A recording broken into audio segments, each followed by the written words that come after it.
down the hammer and pick up the pencil. You're about to listen to the Savvy Radio Show. Learn from real-life real estate investors, experience revealed with the Savvy Landlord as your host. How's it going, Savvy investors out there? Man, not every episode is like cheery and bumpy and exciting. Just recently got a phone call over the weekend from a real estate investor that was extremely bummed and disenchanted that they are getting burned by a contractor. And I thought this was just effing crazy because that's like the fifth person in the last 2 weeks that friends of mine are calling me saying, how do you handle this? I'm getting burned. Or I hear someone. I mean, within a couple of weeks. And I don't know if it's a rash. Is it spring? Is it summer, fall? I don't know what in the world it is. But I just felt compelled to do a podcast on how to handle a contractor that burns you.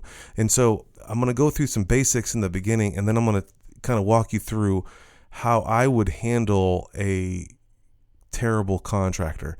Again, this is just a quick, fast podcast just to give you some encouragement out there. It is doom and gloom. Things do happen. I believe the two most important things as a real estate investor is property management and hiring contractors. Those are two things that you're going to deal with on a regular basis, and you need to get all your ducks in a row. On the onset, know what you're doing, at least have a general idea of what you're getting yourself into. I did write a book on this called Hiring Contractor.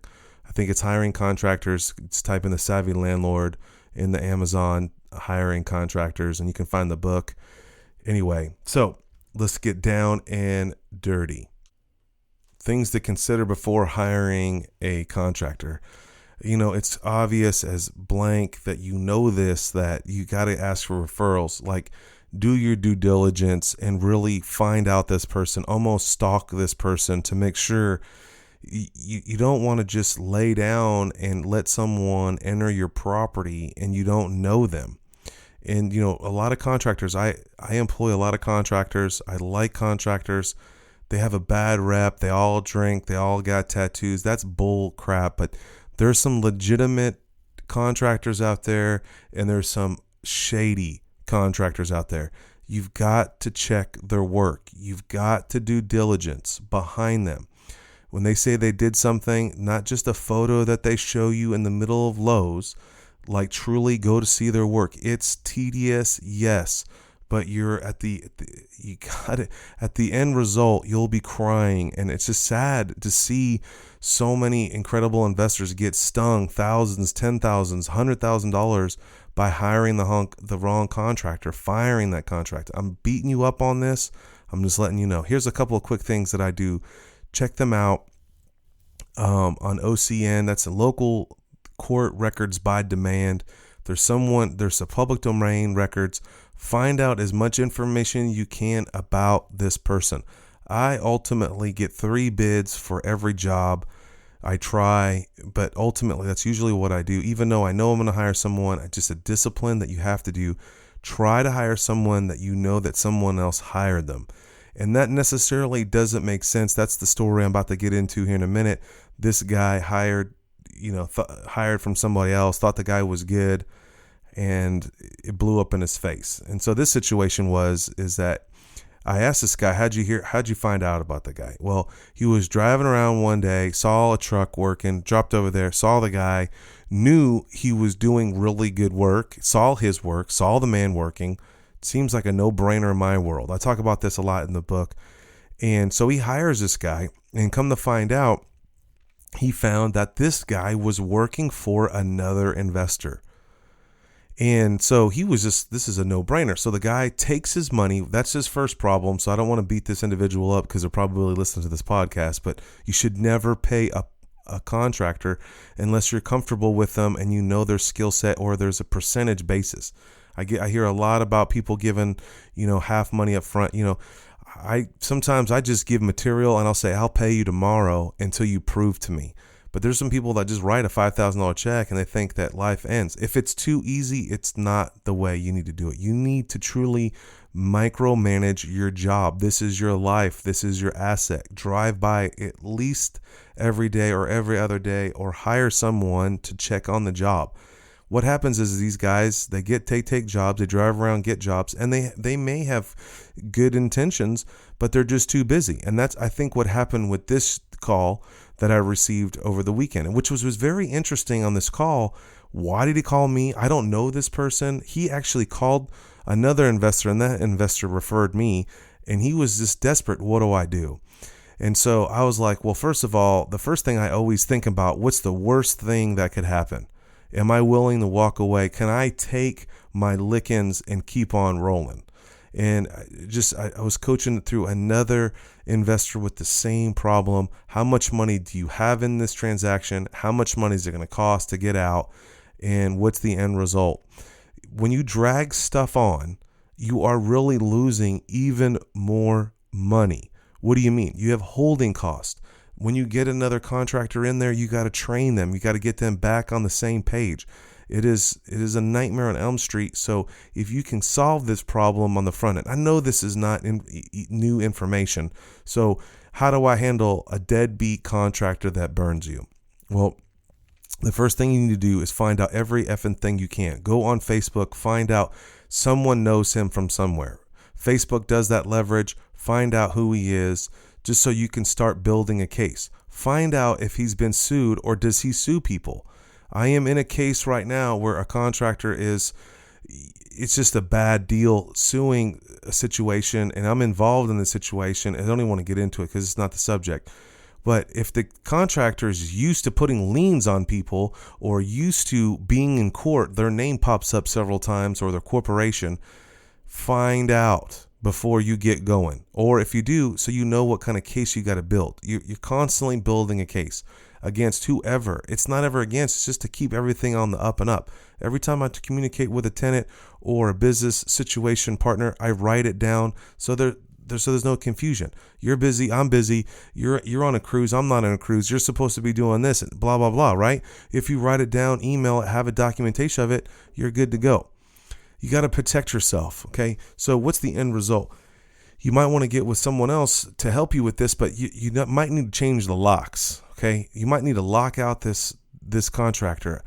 I have a story that I don't know if I'll ever release this, like for real, all the crazy details. I had a guy working for me for a couple of years. He was an amazing rehabber.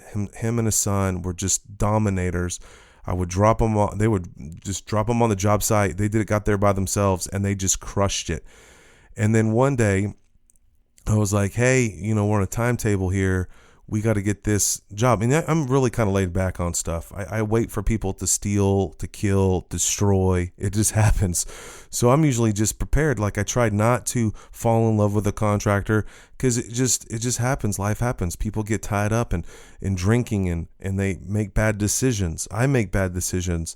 Life happens. So I don't want to judge people, but I'm just prepared that I'm running a business. I manage several properties, and I've got to get a job done. If an individual goes out there and gets drunk and gets in jail, and I still have a toilet that needs to be replaced, I'm screwed, right? So that's why I'm constantly not always, one day this individual will leave me. Well, I thought this team would never leave me. Everything was great. I mean, we probably did about 10 houses together in a couple of years, maybe more. I'm not sure. This happened a couple of years ago, and I went on the job site. He knew hey man, we got to get this done by the end of the month. I've already signed the lease with this future tenant that's moving in. It's got to be done, let's say November 1st. We're on time. He told me that it would be done by by October 20th, 25th. Cool. I never believe what contractors say. Yeah, October 5th, 25th is like the 31st. Always add a week, sometimes 10 days.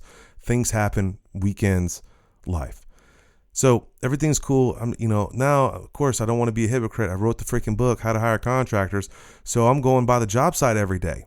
And he texts me saying that, he's got an appointment and he likes me to be, he's pretty casual. He gets his work done.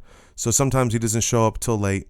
Well, this time I rolled out to the job site, and it was like 10, 11 o'clock, and the guy wasn't there. And I was like, okay. Now, what really got me juiced up was that the front lawn had a bunch of ruts in it, and it just rained, and it looked like a truck drove forward and backward about 10 times, and it was like tore up the whole lawn. Now, I was a little pissed off, okay? Life happened, so I didn't get juiced up then. I was just like, a nice little text, hey, where are you? And then the guy goes off on me. You said that you were laid back and I can do. I just asked where he was, and he blew up on me, actually threatened me. Just said, it woke me up and realized that not everybody says who they say they are or what they do. So you've got to protect yourself, okay?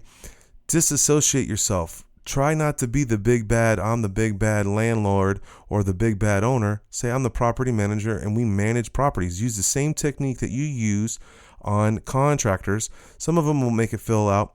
I'm fortunate that I have someone here in this office that handles the finances. So, I put it, hey, it's on Liz, to cut the check. So this contract doesn't know who I am, which I prefer that when I'm running around looking at job sites, like, who are you? Oh, I'm just here I work for the office. I'm just here to take a photo. But I know if you're just starting out and in the beginning, they already figured that out. Just protect yourself. So if this deadbeat burns you, put some cameras up. You can buy them on Amazon, fake cameras, put an alarm system in there. I think self-safe or safely self or something I saw. Try that. Call other investors that you know. Then just be honest with the guy. Hey, this relationship isn't working out. Can we negotiate? And then whatever you do, you should do this and put it in writing. You need to give the benefit of the doubt. You need to say, maybe they have other jobs. Like, I call people out where it is. Do you have a substance problem? I don't care if you have a substance problem. I'm not going to fire you for that, but you can't come to the job site high, drunk, or whatever. If you need a few days off, boom. That's why I pay people on Monday. If you've been around this game for a long enough time, you pay people on Friday, they may not show up on Monday. But I noticed that for the last 15 years, when I pay people on Monday, they tend to show up on Monday to A, to pick up their check, and then B, go to work. I don't know if this makes any sense. I hope this helps you. But what you do need to do is reach out to someone. I'm smart. This investor's smart. I don't even know this investor. Reached out to me, asked me, how do I handle this? These are the key things. Another thing you should do is actually call the investor. This individual knew about the other investor. This contractor that was burning them works exclusively, apparently, for this other investor. Okay, whatever. Exclusive. What does that mean? We don't own nobody. Nobody's slaves. Money talks, people work. That's how it works. But if I found out, and this happened to me, here's another story. I had an amazing contractor painter. Love this guy, this crew. They did it. They crushed it. And I usually don't give out the contractors because they do stupid things like this. Contractor calls me up. Hey, I'm in a bind. Another investor. I'm in a bind. I got to get this deal done. Do you have a painter? Well, hey, I got this painter blank. Here it is. Here's phone. Good luck. He uses the painter on 3 or 4 houses, and he starts to notice that things are being stolen. Things are being gone. Needing more material all the time. And of course, I go into this book, but that investor, thank God, called me back and said, hey, that guy that you referred to me, he is stealing. And see, you got to help each other out. That's what this game is. That's what the local real estate club meeting is. Share some referrals. I do share some. I just give you, this is this type of person. This is the relationship that I have with them. There's a contractor that I used once, did a really good job, but another investor thinks that they're a criminal. So the only thing you can do is go with your gut and find out everything you can about them and make the best sound decision. But here's the end result. You've got to make a decision. This poor investor was festering about this for several weeks. Golly, with a vacant house, when a house is vacant, it could be broken into, vandalism, dollar bills will be thrown out the window even more, even if you think and hope that the contractor is not going to get back on the job. Cut your losses, move on, and grow. All right. Well, I know this wasn't the most positive episode of the world, but hopefully it reminds you that there is hope, that there is help, that you can get out there and get jobs done. You just got to be savvy about it. Anyway, my name is Stephen Van Kalmberg. I am the Savvy Landlord. The goal is to buy assets, save money, and buy more assets and give more. Thanks for listening to the Savvy Radio Show. Glide online and listen to our other motivating episodes at savvyradioshow.com. Connect on Twitter at LandlordBook and always be buying assets.